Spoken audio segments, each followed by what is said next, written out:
마일스톤 H. 안녕하세요. 마일스톤 H입니다. 현재 시각은 2022년 2월 12일 토요일 오전 8시입니다. 한 주 마무리는 잘 하셨습니까? 어제 게시판에서 공지 드린 것처럼 오늘은 하루 늦은 시황 분석입니다. 여러 가지 복합적인 지표 변동이 있었고 나스닥이 예상 경로로 움직이긴 하였지만 깔끔하게 움직였다고 할 수는 없는 상황이라고 저는 판단하고 있고요. 이유에 대해서는 좀 더 설명을 드리도록 하겠습니다. 원래는 장단기 금리차를 먼저 말씀을 드려야 되지만 지금 보시는 것처럼 장단기 금리차는 상당한 변동세를 보여주고 있습니다. 채권금리가 5%씩 움직이고 있고 우연치 않게 장단기 금리차도 약 5% 비슷한 수준으로 오늘 움직였는데 사실 이 지표들이 가장 할 얘기가 많은 지표들이고요.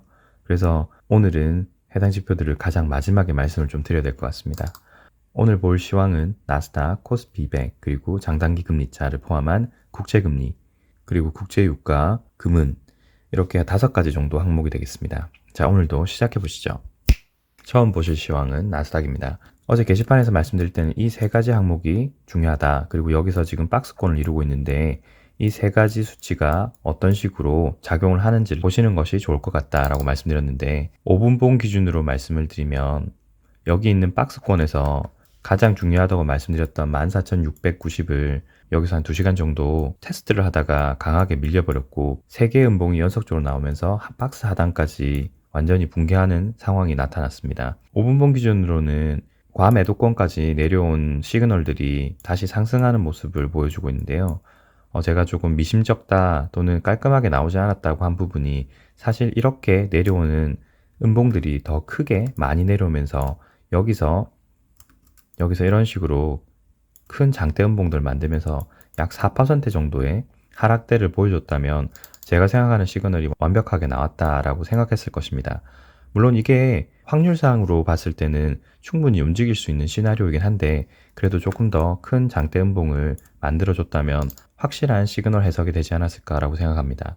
제가 확실한 시그널이라고 얘기하는 것은 기존 시나리오 봤을 때는 여기가 3파 형태로 이렇게 올라오고 여기가 복합 조정 형태로 나오면서 3파, 그리고 3파, 5파 이런 식으로 해서 복합 지표로 큰 형태의 조정이 3파 이런 식으로 나오지 않을까라고 예상을 했었는데 장대 음봉이 좀 더 길게 나왔다면 확실한 지표 해석이 되었을 수 있겠습니다. 예를 들면 이런 식으로 3파가 된 이후에 이런 식으로 큰 3파가 나왔다면 확실하게 복합파동으로 가고 있구나 라고 생각했을 건데 어제 시황은 그런 식으로 움직이지 않았고요. RSI와 스토캐스틱은 약간의 여지를 좀 더 주고 있습니다. 즉 RSI가 하단권, 과매도권에서 충분히 시간을 좀 두고 이런 식으로 좀 더 하락을 만들어 볼 수도 있는 것이죠. 물론 스토캐스틱도 이런 식으로 하단권에서 계속 머물면서 이런 음봉을 만든다면 충분히 이런 식으로 복합파동 형태로 나와서 하단의 지지를 한 번 더 확인한 이후에 상승을 한 번 더 노려볼 수도 있다고 생각합니다. 그러면 이런 식으로 큰 지표가 완전히 완성된 이후에 큰 하락. 왜냐면 여기서 상단에서 이렇게 긴 시간 동안을 조정을 만들면서 상단을 2번이나 테스트했지만 주요 저항 구간이 15,150을 상해 돌파할 수 없다면 여기서 내려왔던 이 파동들이 결국에는 확정이 돼버리는 것이고 확정된 파동들을 상해 돌파할 수 없기 때문에 충분한 매물이 여기서 쌓여버렸다 또는 잠겨버렸다라고 생각하면서 한 번 더 올라온다고 하더라도 여기서 투매가 나올 수 있는 가능성이 훨씬 더 높아지는 것입니다. 또 다른 시나리오를 볼 수 있는 것은 이런 식으로 4파 조정이 완료된 이후에 현재 5파가 진행되고 있을 수도 있겠다라고 생각을 합니다. 1파, 2파, 3파, 4파, 5파. 만약에 어제까지 이 하단 구간을 좀 더 강력하게 내려왔다면 현재 이 파동이 5파로 완료가 진행되고 있겠구나 라고 생각할 수 있을 건데 깔끔한 모습이 나오지 않아서 해석에 조금 더 시간이 걸릴 수도 있겠다라고 생각합니다. 어쨌든 옵션 1번 또는 2번이라고 할지라도 추가적인 하락이 더 논리적이라고 생각은 합니다. 일본 기준으로 보게 되면 보조지표들 자체가 과매수권에도 들어가지 못하고 현재 반등파라는 게 확실히 느껴질 정도로 약한 시그널들을 보여줬고요.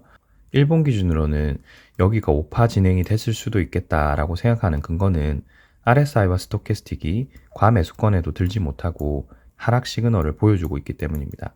다음 주 중에 이렇게 강력하게 더 추가적으로 내려와서 13,768까지 하락을 한다면 이게 정확하게 5파로 진행이 되고 있겠구나라고 판단할 수 있겠고, 그렇게 되면 전체적으로 하락 1파가 완료된 이후에 반등파가 진행이 될 것인데, 여전히 반등파도 14,690을 상승 돌파하지 못한다면 여기서부터는 정말 큰 하락이 나올 수도 있겠습니다. 제가 이렇게 계속적으로 보고 있는 이유가 이동평균선이 240일 기준으로 봤을 때는 가장 중요하다고 생각되는 14,690을 현재 이 파동이 거의 넘지를 못하고 있고요.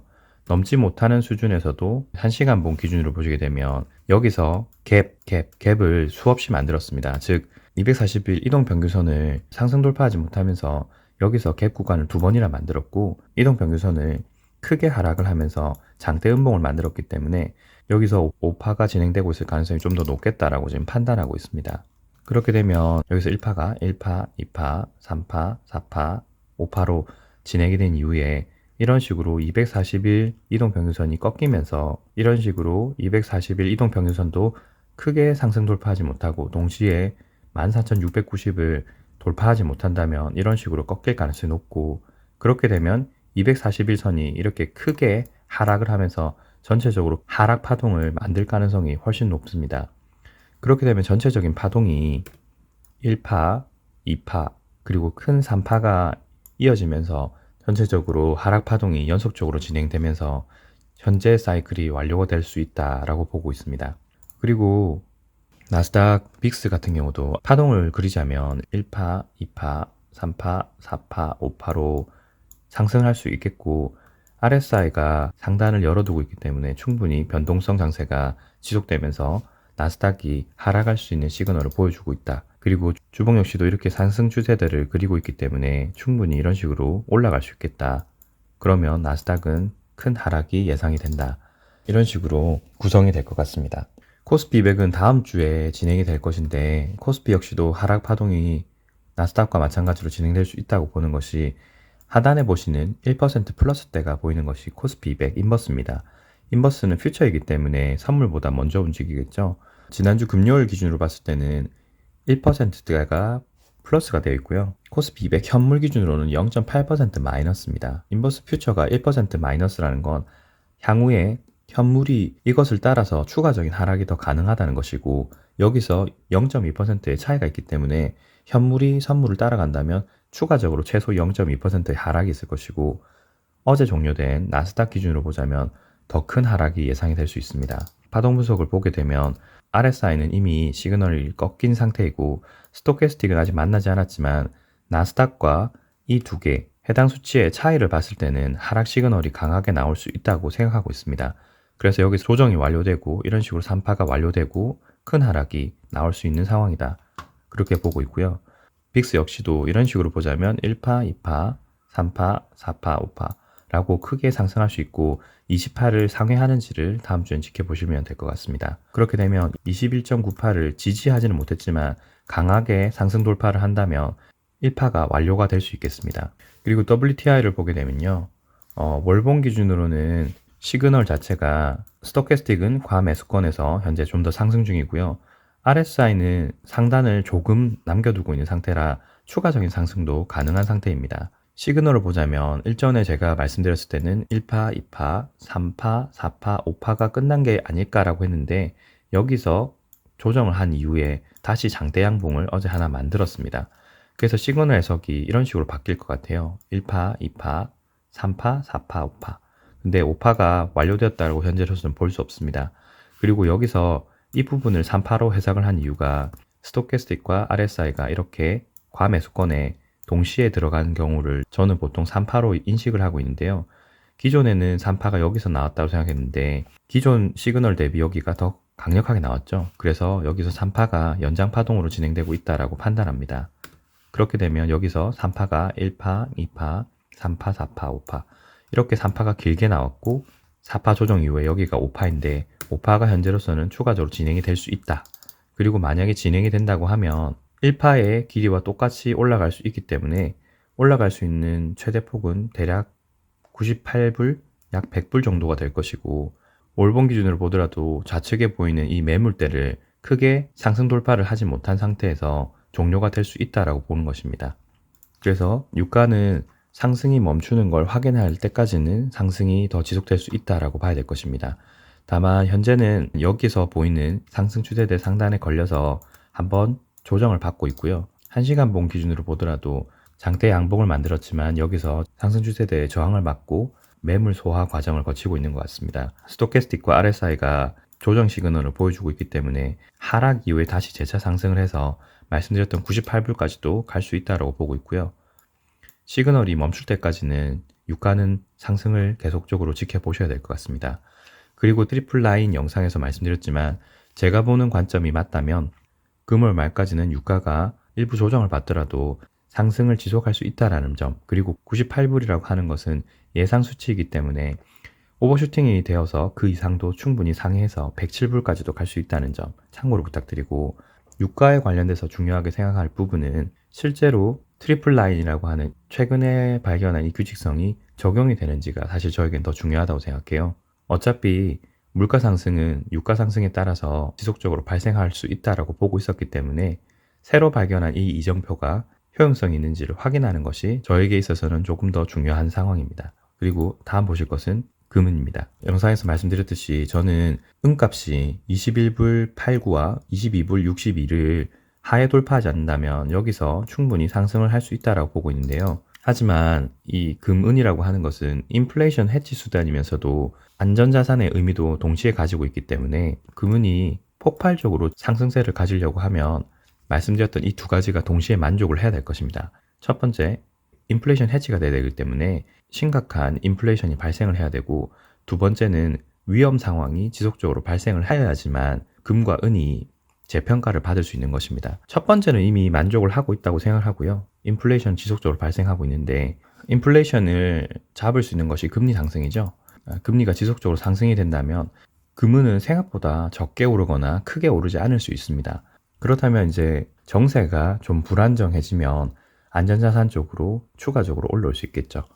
사실 제가 말씀드리고 싶은 것은 제가 생각하는 50불 이상을 넘어가는 큰 상승을 보이려고 하면 사실 통화 유통 속도가 굉장히 빨라져야 됩니다. 통화 유통 속도가 빨라지지 않으면 이런 식의 상승을 보이기가 생각보다 쉽지는 않을 거예요. 말씀드렸던 불안정한 상황이 반드시 전쟁이라고 하는 극단적인 형태로 나오지 않더라도 현재 상황으로 보자면 통화 유통 속도가 빨라진다면 충분히 이렇게 급격한 상승을 만들어낼 수 있는 상황이 될 것입니다. 통화의 유통 속도 관련된 내용은 몇 차례 말씀드렸지만 아직까지 자료에서 긍정적인지 부정적인지 판단할 수 있는 시그널이 나오지 않고 있기 때문에 다른 영상으로 해당 내용은 좀 더 말씀을 드려야 될 것 같아요. 아무튼 금은 같은 경우는 금리의 상승이 될 경우에는 여전히 여기서 지속적인 조정 장세가 나올 수 있다.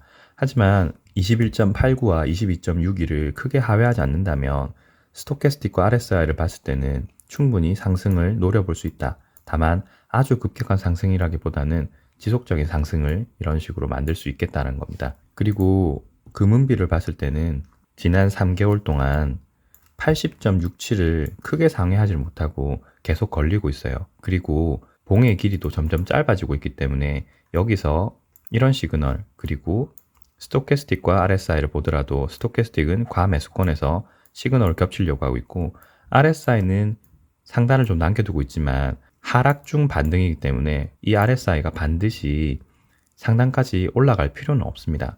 이런 것들을 조합을 해보자면 당연히 은이 상승폭이 더 높아질 가능성이 높고, 다만 여기서도 66.55와 80.67 사이에서 조정 파동을 복합 파동으로 이렇게 3파, 3파, 5파 이런 식으로 만든다고 하면 큰 조정 파동이 3파가 나오면서 은값 상승이 생각보다 시간이 더 걸릴 수도 있겠다라고 생각합니다. 금일까지의 시황 기준으로 봤을 때는 정말 큰 하락과 위험은 2023년을 전후로 해서 올 것이고, 방금 말씀드렸던 복합 조정 형태가 충분히 지속이 될 수도 있다라고 보고 있습니다. 그리고 마지막으로 보실 것이 장단기 금리차를 포함한 10년물, 2년물 국채금리입니다. 가장 최근까지 말씀드렸을 때는 파동 구조상 0.512를 하에 돌파하면 안 될 것이다. 월봉이 아직 끝나지 않았기 때문에 다시 되돌리기만 하면 됩니다. 다만 일본 기준으로 보게 되면 장대 연봉으로 하락 돌파를 해버렸어요. 비록 아래 꼬리를 달긴 했지만 현재 시그널을 보게 되면 추가적인 하락도 가능한 상황이고요. 주봉 기준으로 보게 되면 과매수권에서 돌리려고 하는 기미가 보이지 않습니다. 즉 여기서 추가 하락이 더 가능하다는 것인데, 일본 기준으로 봤을 때는 여기서 보이는 3파의 연장 파동이 다 깨져버린 상태예요. 즉 엘리어트 파동 이론에 따라서 4파는 1파의 고점을 훼손할 수 없는데 벌써 0.72와 0.512를 두 번이나 깨버렸어요. 그 말은 현재 여기서 보이는 3파의 연장 파동이 성립하지 않을 것이다 라고 보는 것이 맞을 것 같습니다. 그렇게 되면 전체적인 파동 구조를 수정을 하면서 해석을 바꿔야 되는 상황인데 현재 파동이 진행 중이기 때문에 이 부분을 어떤 식으로 해석을 해야 될지가 굉장히 난감해진 거예요. 여러 가지 시나리오로 생각을 해봤는데 현재까지 볼 수 있는 가장 합당하다고 생각되는 시나리오는 이렇습니다. 지난 2008년에서 2010년 사이에 이렇게 큰 파동을 5파로 만든 이후에 여기가 여전히 조정 파동의 진행 중일 수 있겠다. 이유가 2018년에서 19년 사이에 있었던 미중 무역 분쟁으로 인해서 원래는 금리가 인상되는 사이클이었어야 되는데 금리가 하락을 해버렸고요. 그 이후에 코로나가 발생되면서 급격한 유동성을 여기서 공급을 해버렸습니다. 그러면서 2018년에서부터 2021년까지 대략적으로 3년이 실제로 저희가 예상했던 이런 상승 파동의 일부가 아니라 전체적인 조정 파동 중에 이런 상승 구간으로 보는 것이 맞지 않겠냐라고 현재로서는 옵션을 해석을 해보려고 하고 있습니다. 하지만 이런 부분이 현재 파동이 진행 중이기 때문에 이런 해석 역시도 확정적으로 할 수는 없을 것이고요. 대략적으로 그렇게 볼 수 있지 않겠냐 정도만 생각하고 있습니다. 그렇게 되면 여기서 이런 3파가 끝난 것이 아니라 현재까지 이 구간이 큰 3파 형태로 조정을 하고 있을 수도 있겠다라고 보는 것입니다. 즉 여기서 3파 그리고 여기서 3파 여기서 5파로 내려오면서 큰 조정 파동이 이런 식으로 완료되는 게 아닌가. 그리고 엄청난 상승을 보이면서 전반적인 전체 시장이 무너지지 않을까라고 이제 보고 있는 것입니다. 그렇게 봤을 때는 여기 이 구간이 5파로 내려와야 되는 상황입니다. 그리고 5파로 내려온다면 현재 1파, 2파, 3파, 4파, 5파 이런 식으로 해서 5파가 완성이 되면 전반적인 형태로 파동이 분석이 되는 것이고요. 여기서부터 새로운 시그널이 나올 수 있겠죠. 그리고 월봉 기준으로 보더라도 이런 시그널이 해석이 가능할 수 있다고 보는 것이 RSI와 스토캐스틱이 아직 과매도권까지 들어오지 않았습니다. 그리고 RSI 같은 경우는 하단을 좀 남겨두고 있기 때문에 만약에 5파 파동이 이런 식으로 1, 2, 3, 4, 5가 내려온다면 과매도권까지 내려오면서 시그널 반전을 통해서 여기서부터 다시 올라갈 수 있겠죠. 이렇게 내려오는 과정에 또다시 2019년 같이 금리 역전 형태를 만들어 볼 수도 있다고는 생각합니다. 하단이 아직까지 많이 남았고 여기가 매물대가 그렇게 크지 않을 것이기 때문에 충분히 그럴 수 있다고 생각하고요. 다만 이렇게 내려오면서 장단기 금리 차가 역전이 돼야 되는데 보시는 것처럼 전반적으로 전부 다 5%대 마이너스를 보여주고 있고요. 그리고 2년물 금리 같은 경우는 일본 기준으로 보게 되면 상승 여력이 거의 다 소진된 것이 아닌가. 뭐 그렇다고 하락이 되진 않을 건데 일부 조정 이후에 다시 올라갈 수 있겠습니다. 하지만 10년물에 비해서는 너무 급격하게 상승한 것이고요. 같은 기준으로 10년물을 보게 되면 10년물은 아직까지 상승 추세대를 하나밖에 그리지 못한 상황이에요. 그러면 추가적으로 더 큰 상승을 더 만들 수 있다. 이런 식으로 해서 2년물과 같이 상승 추세대를 추가적으로 2개 정도는 더 만들 수 있는 상황이라 제가 여전히 봤을 때는 10년물 국채금리가 더 빠른 상승을 향후에는 할 수 있을 것이다 라고 보고 있습니다. 그렇게 되면 이 장단기 금리차 역시도 크게 상승을 다시 할 것이고요. 상승을 한다는 말은 이렇게 하락 파동 이후에 크게 상승을 하면서 시장 자체가 정말 짓눌리는 상황이 나올 것입니다. 이렇게 되게 되면 제가 생각하는 금은 시장이 이제 활성화되어서 금은 가격이 폭발적으로 상승할 수 있는 거예요. 왜냐하면 10년물 국채라고 하는 것은 전반적인 시장이 성장한다 또는 인플레이션율이 얼마만큼 반영이 되느냐를 보여주는 것인데 10년물이 폭발적으로 그렇게 상승하게 된다면 금은이 상승할 수 있는 요건 중에서 첫 번째, 물가 상승률이 굉장히 가팔라진다라는 것과 같은 의미로 해석이 될 수 있습니다. 물론 이것도 시나리오이기 때문에 지속적인 관찰이 필요할 것이고요. 수차례 말씀드렸지만 엘리어트 파동 이론이라는 것이 후행 지표이기 때문에 여러 가지 해석이 될 수 있습니다. 10년물 국채 금리를 통해서 통화 유통 속도를 간단히 설명드리자면 이런 식으로 금리가 급격하게 상승하면 금리라는 것이 기업 입장에서 보게 되면 조달 비용입니다. 기업이 은행으로부터 돈을 빌리든지 혹은 주식을 통해서 돈을 빌리려고 할 때 그 역시도 금리가 적용이 되죠. 금리가 적용이 되는데 그 금리가 조달 비용으로서 금리가 높아지게 되면 비용을 사업을 통해서 갚아 나가야 되기 때문에 금리를 무한정 이렇게 올리게 되면 성장성이 급격하게 떨어지게 됩니다. 그렇기 때문에 정부 당국에서는 금리를 그렇게 많이 올리지 않으면서도 경기를 활성화시킬 수 있는 여러 가지 방법을 생각하게 될 건데요. 경기 활성화하는 것이 결국은 유효 수요를 창출하는 것이고, 수요가 있다는 말은 돈이 돈다는 말입니다. 돈이 돈다는 말은 다른 말로 하자면 유통이 된다는 소리죠. 돈이 유통이 된다는 소리고요. 유통이 되는 속도를 좀 더 빨리 한다. 즉, 거래 주체 간의 돈이 더 빨리 움직이게 됩니다. 결국에는 금리를 더 올리지 않으면서 경기를 활성화시킬 수 있는 방법이 통화 유통 속도를 빨리 하는 방법이고요. 통화 유통 속도가 빨라진단 말은 결국에는 인플레이션이 상승한다는 말입니다. 그렇게 되면 제가 말씀드렸던 이런 것들이 어느 정도 맞아 떨어져서 10년물 국채금리가 급격하게 상승하고 2년물은 조금 덜 상승하는 이런 형태가 되면서 금은이 충분히 가격 상승이 나올 수가 있게 됩니다. 통화 유통 속도에 대한 자료가 아직 미완이기 때문에 방금 말씀드렸던 내용 역시도 어디까지나 시나리오 중에 하나일 뿐입니다. 오늘은 전반적인 시황을 한번 훑어봤는데요. 시나리오 해석이 다소 변동이 되고는 있지만 큰 형태로 봤을 때는 여전히 시장이 무너지고 있다. 시장이 떨어지고 있는 상태가 지속될 것으로 보인다. 라는 것이 오늘의 결론입니다. 다른 유튜버 분들도 마찬가지겠지만 저 역시도 확정적으로 이렇다 저렇다 그래서 방향성 매매를 하셔라 이렇게 말씀드리는 것은 굉장한 자만이라고 생각하고요. 그렇기 때문에 시황 분석을 하면서 트리플9과 같은 새로운 이정표들을 하나씩 만들어 보고 시장을 대응해 나가는 것이 가장 최선의 방법이라고 생각합니다. 오늘도 영상이 굉장히 길었는데요. 즐거운 주말 보내시고 코로나가 급격하게 번지고 있으니까 건강 유의하시기 바랍니다. 오늘 영상은 여기까지입니다. 시청해주셔서 감사합니다. 이상 마일스톤 H였습니다. 감사합니다.